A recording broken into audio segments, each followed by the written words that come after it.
El gobierno vuelve a repetir la fórmula. Hace unos días, cuando se anunciaron las primeras vueltas a cuarentena en el país, se comunicó el bono clase media, préstamos a cero interés y subsidios para arriendos. Está claro que no logró el convencimiento que esperaba, ni menos evitar que avanzaran los nuevos proyectos de retiro de fondos. Pues bien, ahora que prácticamente 2/3 de la región metropolitana estará confinada desde el jueves, la administración Piñera subió la puntería. 6.000 millones de dólares adicionales van al fondo COVID, con extensiones al ingreso familiar de emergencia, además de bonos nuevos y distintos beneficios.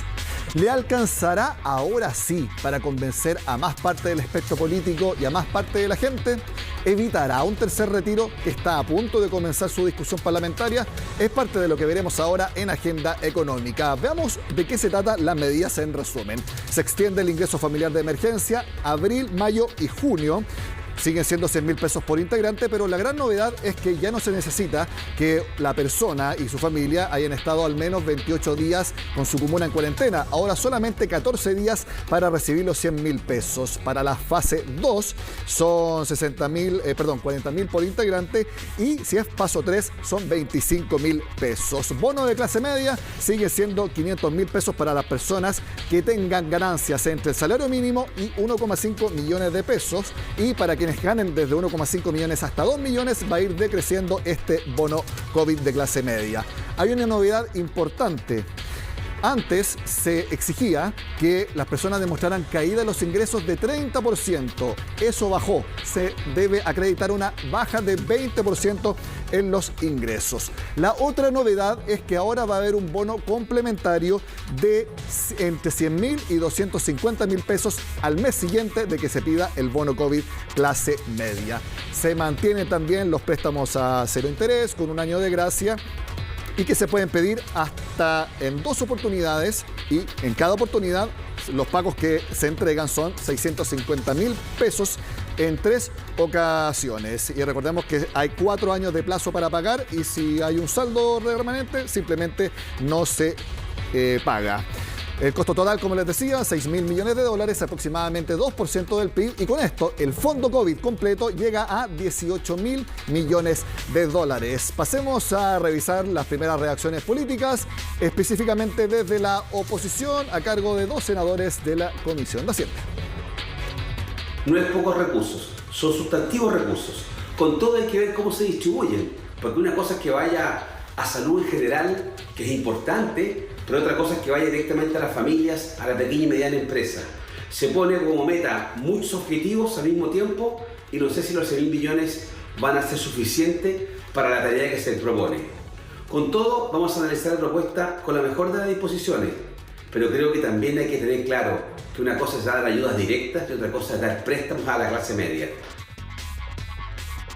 Y al final la queja, al menos que yo he recogido no solo en el Maule, en mi recorrido, sino que en el resto del país donde he estado, es que van quedando fuera, no califican, y obviamente de ser un buen anuncio pasa a ser una decepción para la ciudadanía que no alcanza a tener los requisitos que el gobierno fija. Y como aquí dice, las personas que califiquen en cada uno de los beneficios que se anunció anoche, la duda es qué va a pasar con ellos. ¿Califican? ¿No califican? ¿Cuáles son los requisitos? ¿Cómo va a ser el procedimiento? Y es parte de la inquietud en cada uno de estos beneficios que se ha anunciado. Frente a esto, la ministra del Trabajo señaló que hay que valorar la inversión del gobierno. Agregó que sí se bajaron los requisitos para que más personas puedan optar a los beneficios. Estamos hablando de inyectarle a este fondo COVID de 12.000 millones de dólares, que fue el que se acordó en el mes de julio del año anterior, otros 6.000 millones de dólares más para poder enfrentar la crisis. Y entonces estamos llegando con una enorme cantidad de recursos para poder ayudar a la familia. Nosotros sabemos que las necesidades son igualmente muy grandes y sabemos que la situación por la que están muchos pasando es una situación que es bastante preocupante. Pero partir diciendo que hay letra chica cuando todos los requisitos se flexibilizaron muchísimo. Por ejemplo, todas las personas que tengan ingresos entre el salario mínimo y los 400.000 pesos no tienen que demostrar baja en sus ingresos. Como les decía al principio, este anuncio del gobierno llega en una semana clave antes de la discusión de un eventual tercer retiro de fondos de pensiones que parte este miércoles. desde la oposición esperan que esto no sea solo un anuncio para obstaculizar un eventual tercer retiro. La propuesta que hace el presidente Piñera de ayer es más o menos lo mismo que propone siempre. Habrá que ver la letra chica y ver de qué manera esto se amplía, a cuánta gente llega. Uno debe reconocer que hay un avance, hay más recursos, pero también están todos los límites que le ponen una y otra vez. Creo que lo de Piñera no resuelve el problema de fondo, no va a disuadir a todos los parlamentarios, a lo mejor algunos, pero yo creo que van a estar los votos para el tercer retiro. El proyecto del tercer retiro lo vamos a aprobar, pero acá se requiere una posición del gobierno, porque sabemos lo que va a pasar en el Tribunal Constitucional.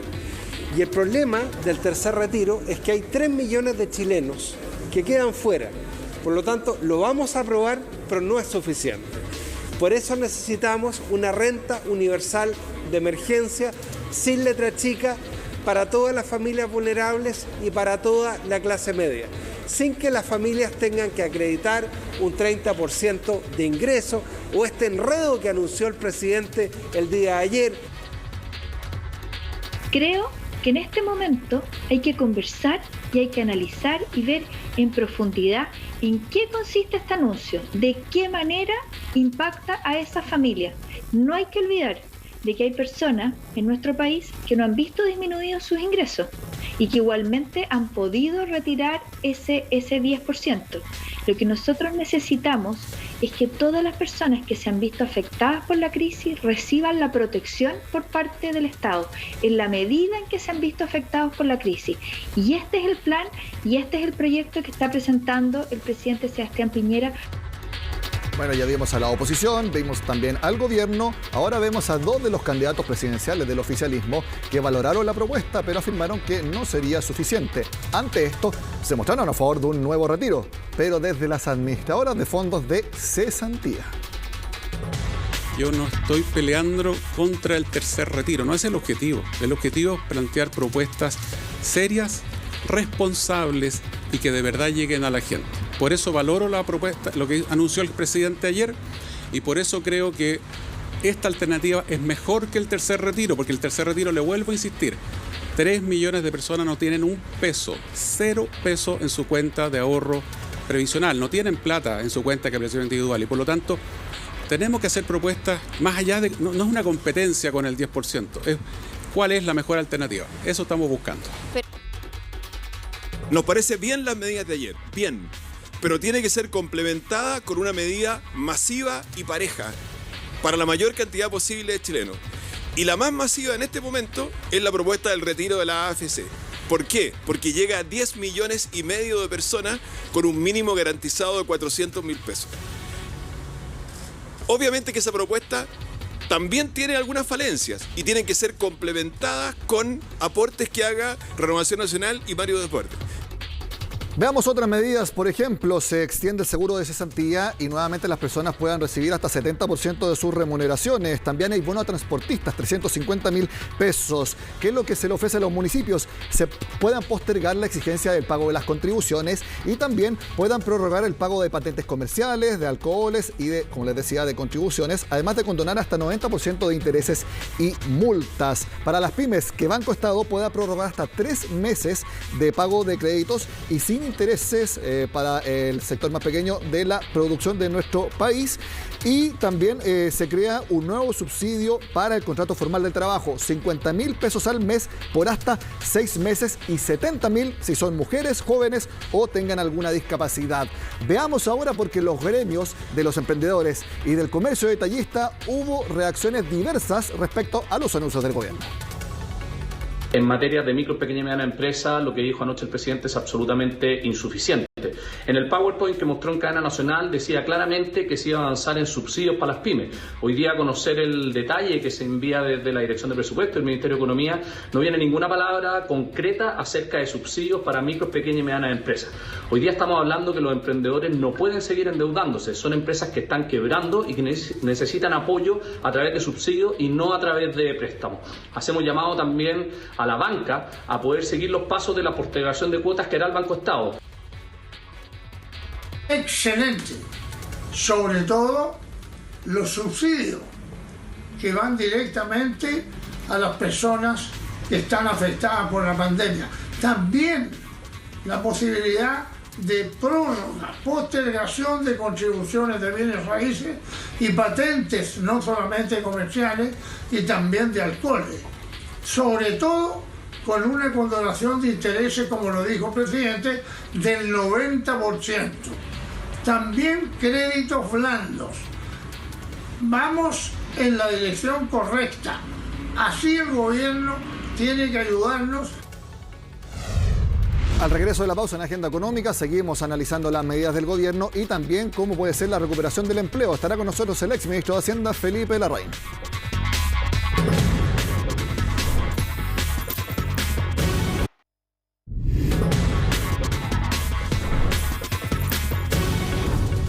Al menos 1 año y medio tardará Chile en recuperar su nivel de empleo previo a la pandemia. Se lo contamos este lunes a raíz de un informe de Clapes UC y que queremos analizar en profundidad con el exministro de Hacienda, miembro del Comité Ejecutivo de Clapes UC y también profesor de esa universidad. Lo vemos en pantalla, Felipe Larraín. Gracias por estar en Agenda Económica, Felipe. Hola Nicolás, mucho gusto de estar acá con ustedes. A ver, este año y medio, Felipe, ¿ustedes lo ven como un pronóstico optimista? Porque uno puede pensar que 1 año y medio para recuperar 1 millón de empleos con la gran crisis que hemos tenido, uno podría haber pensado que ese tiempo podría haber sido 2 años o incluso 3 años.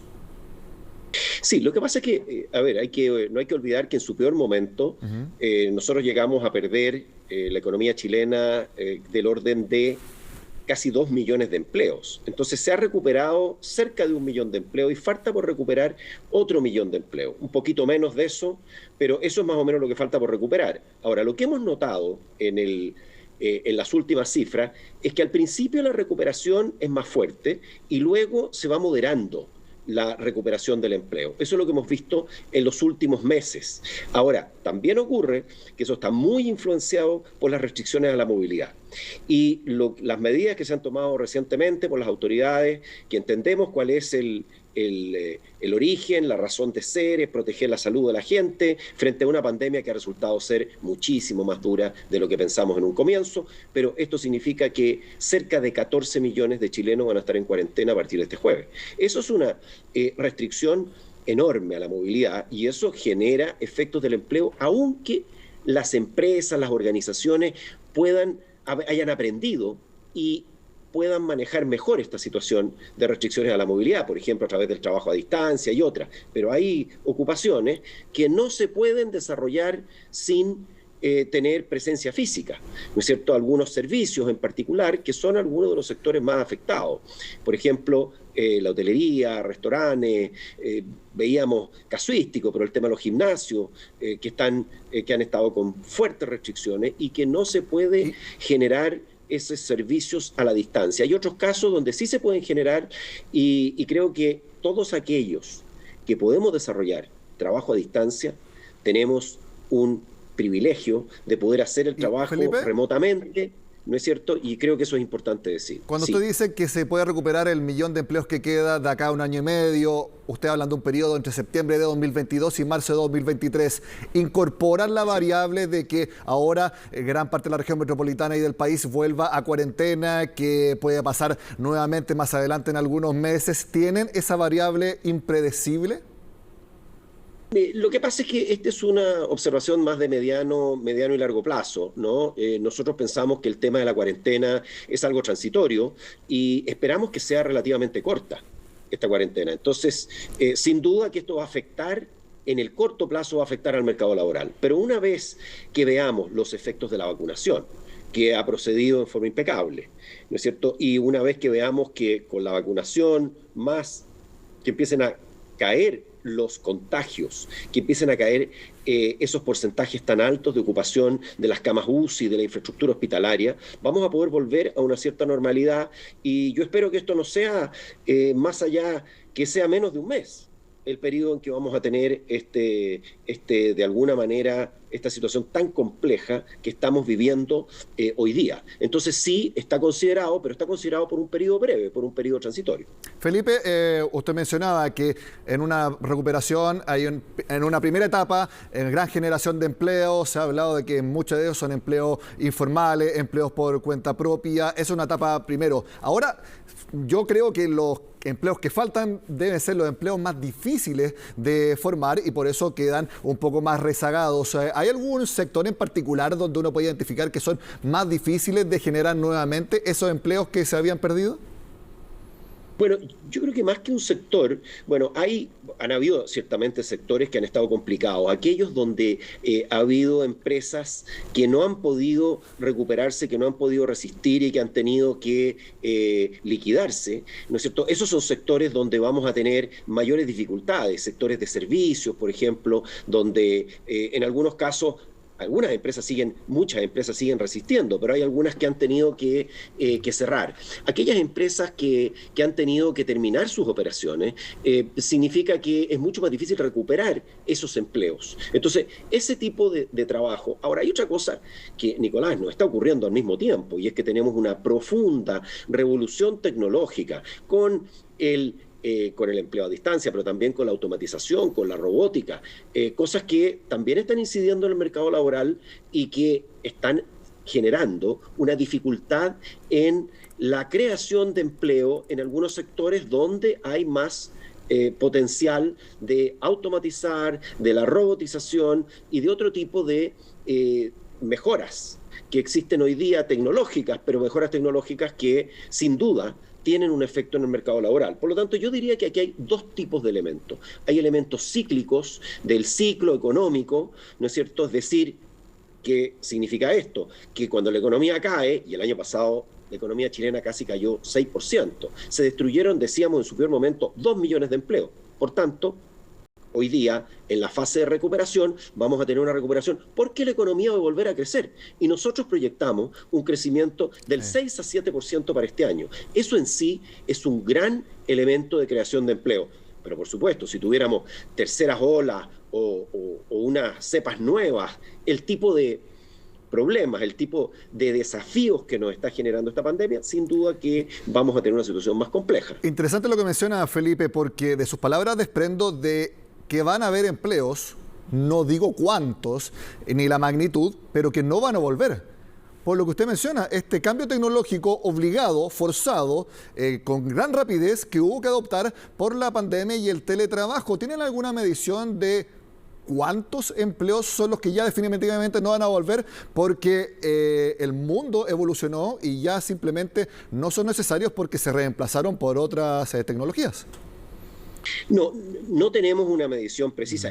Es una pregunta muy válida, muy importante, muy difícil de contestar, ¿no es cierto? Porque estamos en pleno proceso. Ahora, para entender bien, este cambio tecnológico está ocurriendo. Lo que pasa es que la pandemia lo aceleró.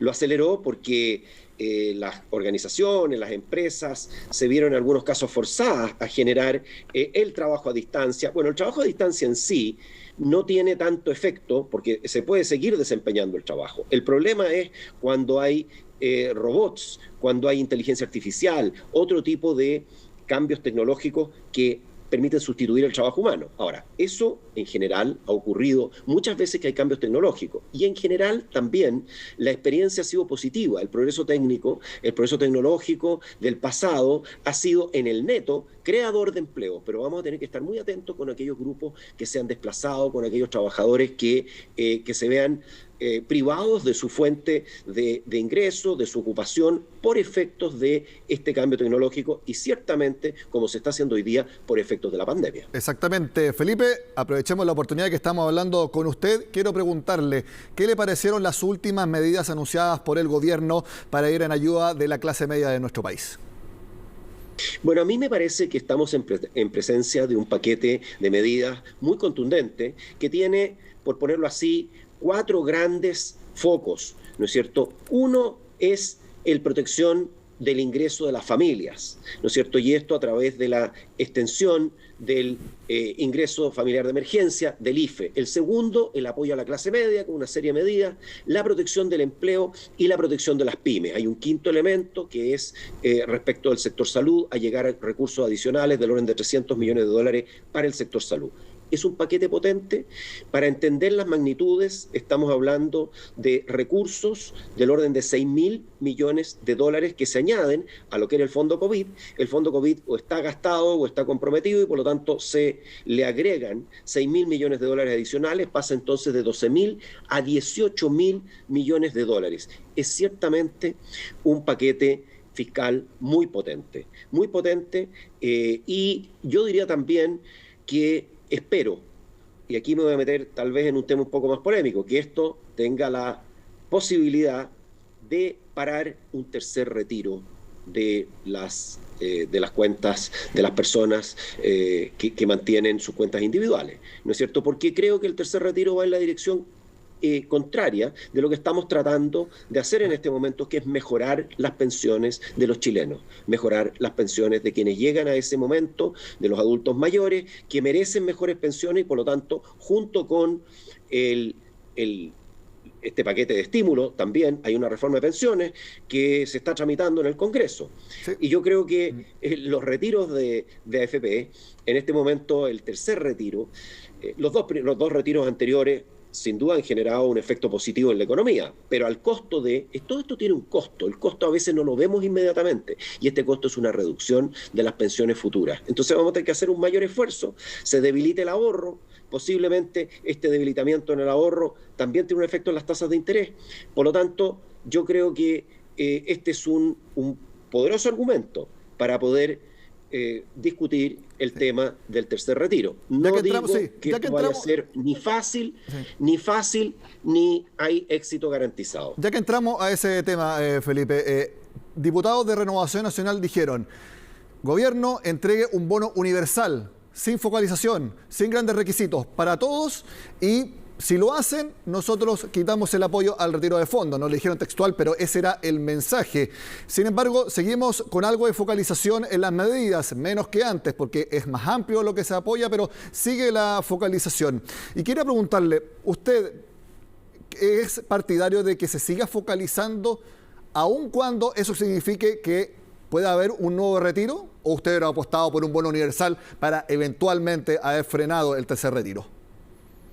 Mire, lo que pasa es que, como tú decías hace un momento, Nicolás, esto se ha reducido bastante el tema de la focalización. Ahora, la focalización es necesaria por una sola razón, por el tema de la escasez de recursos. O sea, aquí estamos usando del orden de $6.000 millones.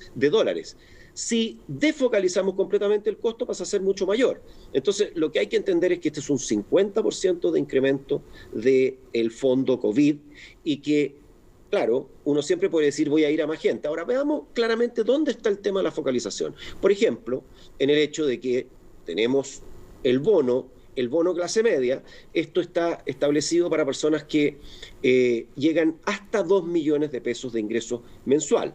Pero hay que demostrar para aquellos que están entre, creo que es 408.000 y los 2 millones de pesos, mostrar una caída de 20% en el ingreso. Antes era 30%. Sí. Lo que pasa es que el tema de la focalización es una consecuencia de la escasez de recursos.